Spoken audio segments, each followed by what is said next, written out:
Tunaona ulivyotupa thamani Bwana. Wewe ni wa kupendeza siku zote kwetu. Kila unalotenda kwetu ni jema. Hakika unastahili utukufu Bwana. Tunarudisha heshima. Umetufanyia maajabu.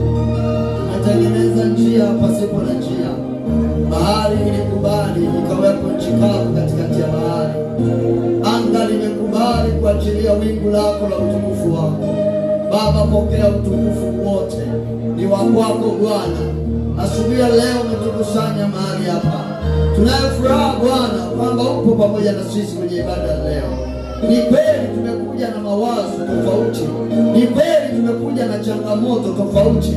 Lakini wewe ndiye jibu la kila mmoja wetu.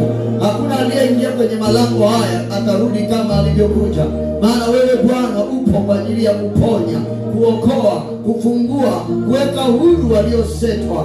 Asante kwa damu ya Yesu Kristo. Asante kwa roho ya msamaha uliyoiachilia kwa kila mmoja wetu, katika jina la Yesu mwana wa Mungu aliye hai. Tunakushukuru Bwana. Amen. Amen. Tukae.